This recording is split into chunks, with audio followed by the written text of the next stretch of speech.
वर्ष 2023 का एक बड़ा परिवर्तन होने जा रहा है।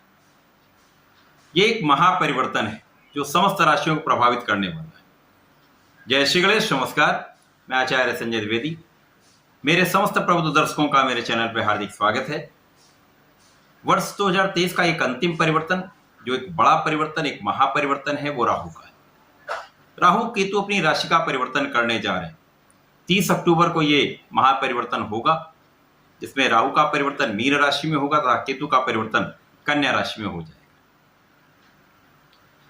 9 ग्रहों में सर्वाधिक शक्तिशाली बलवान ग्रह राहु है, जो एक नकारात्मक ग्रह है, जो विषाक्त ग्रह है, जो एक क्रूर ग्रह है।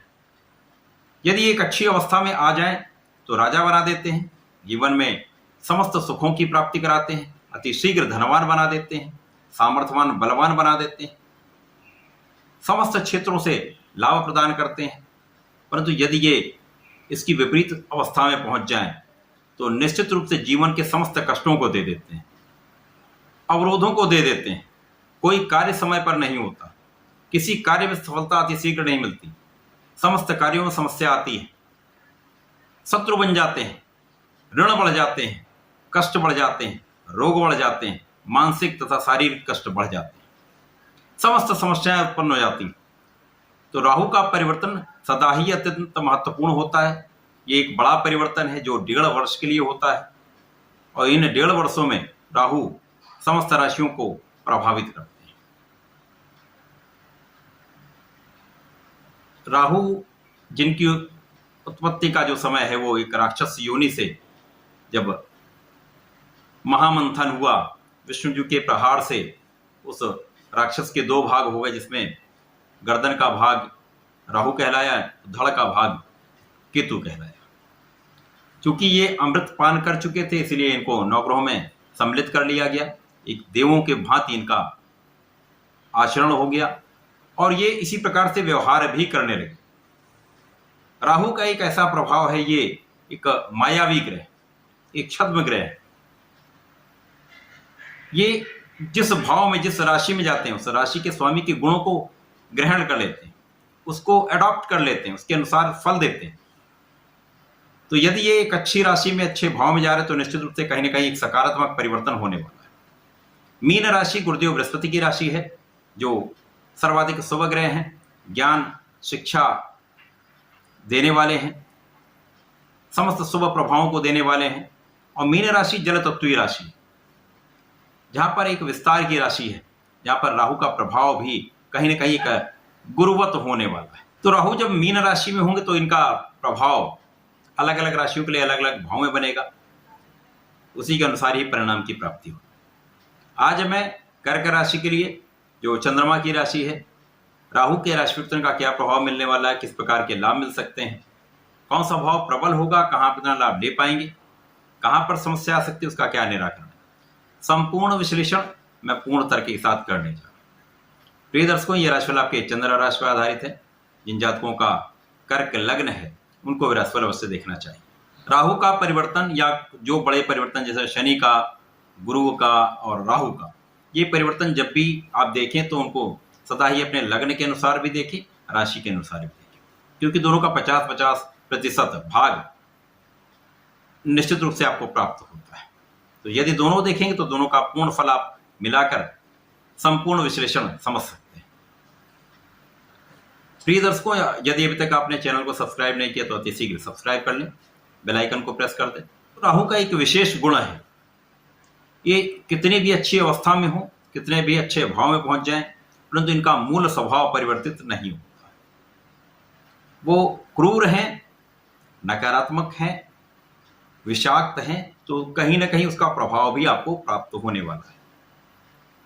कर्क राशि के लिए राहु का गोचर 9वें भाव में प्रारंभ हो रहा है, जो एक त्रिकोण का भाव है, अत्यंत प्रबल श्रेष्ठ प्रभाव देने वाला भाव है, भाग्य का भाव है, धर्म का भाव है। यहां पर राहु जब प्रभाव डालेंगे तो निश्चित रूप से बहुत कुछ जीवन में आपके परिवर्तन होने वाले, कुछ लाभ भी मिलेंगे, परंतु बहुत सारी चीजें नकारात्मक भी हो सकती है, क्योंकि चंद्रमा की राशि है। चंद्रमा के साथ राहु का प्रभाव जब भी होगा तो ये एक ग्रहण दोष का निर्माण होता है। प्रबल रूप से यहाँ पर मानसिक समस्याएं उत्पन्न होती हैं। राहु नवम भाव में होंगे तो नवम भाव में जो लाभ मिलेंगे वो भी आपको प्राप्त होंगे, परंतु जो नकारात्मक प्रभाव मिलेगा वो भी आपको प्राप्त होंगे। निश्चित रूप से यहाँ पर भाग्य का साथ जहां पर आपको चाहिए नहीं मिलेगा। पूर्ण रूप से भाग्य आपके साथ नहीं रहने वाला। भाग्य का अवरोध निश्चित रूप से 1.5 वर्ष चलने वाला है। यहां पर कहीं ना कहीं आपका मन पूजा पाठ में उतना नहीं लग पाएगा, धार्मिक कार्यों में आप उतना सक्रिय नहीं रह पाएंगे। कहीं ना कहीं एक व्यवधान की स्थिति है, अवरोध की स्थिति है। अपने मन को आपको एकाग्र करना होगा।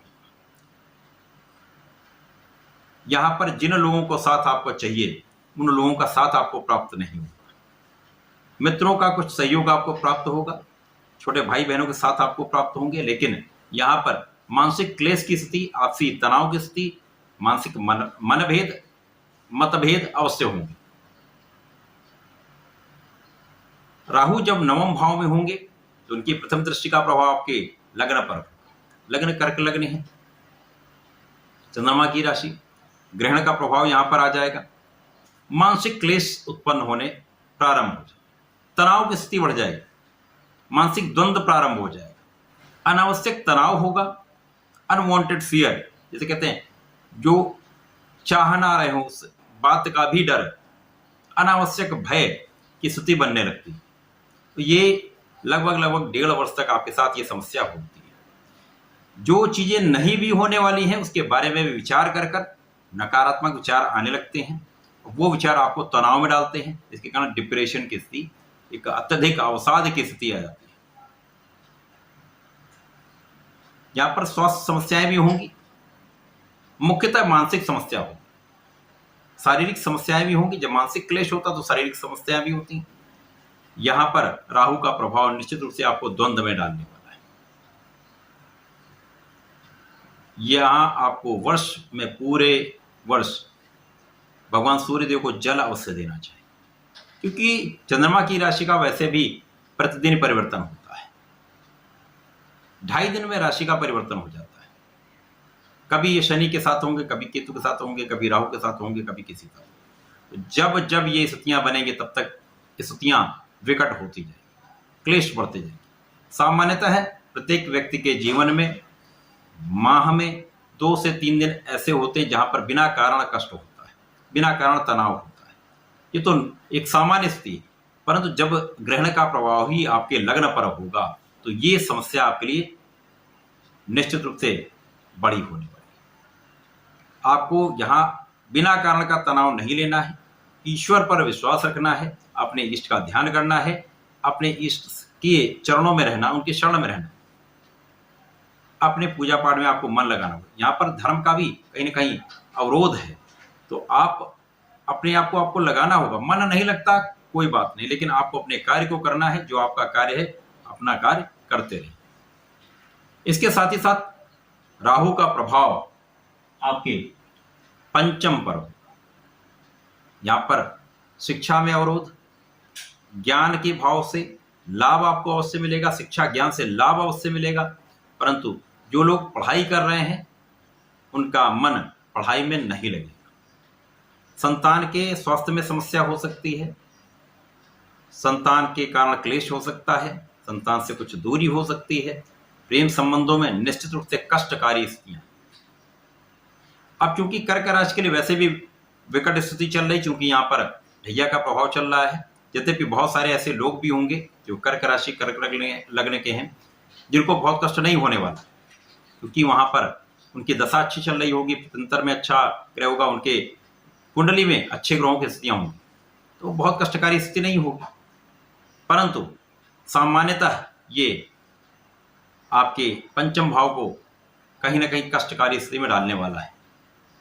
हाँ, शिक्षा ज्ञान से लाभ अवश्य मिलेगा, संतान से आपको लाभ अवश्य मिलेगा, परंतु तनाव की स्थितियां बनी रही। तो राहु का ये गोचर कर्क राशि के लिए नवम भाव में होकर कहीं ना कहीं अवरोध डालने वाला है, कष्टकारी स्थिति बनाने वाला है। एक लाभ सबसे बड़ा यहाँ पे ये मिलने वाला है कि क्योंकि गुरुदेव की राशि में है तो बीच बीच में आपको लाभ अवश्य मिलते रहेंगे। कार्य क्षेत्र से आपको लाभ अवश्य मिलता रहेगा। कुछ विषम स्थितियां बनेंगी परंतु आप लाभ लेते रहेंगे, धन आता रहेगा, धन का व्यय भी होता रहेगा, संचय नहीं हो पाएगा परंतु आपका कार्य चलता रहेगा। तो राहु का परिवर्तन आपको विशेष लाभ देने वाला नहीं है।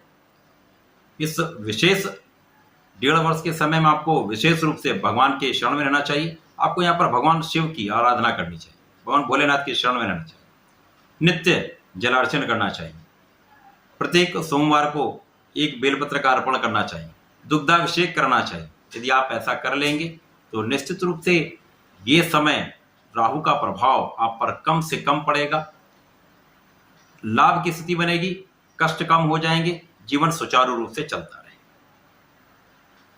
प्रत्येक शनिवार को चिड़ियों को कुछ दाने डालें, राहु के मंत्र का जप कर सकते हैं, ओम भ्राम ह्रीम ह्रौम सह राहुवे नमः का एक माला का जप कर सकते हैं। यदि आप ऐसा करते हैं तो निश्चित रूप से राहु की शांति भी होगी, आपको लाभ भी मिलेगा।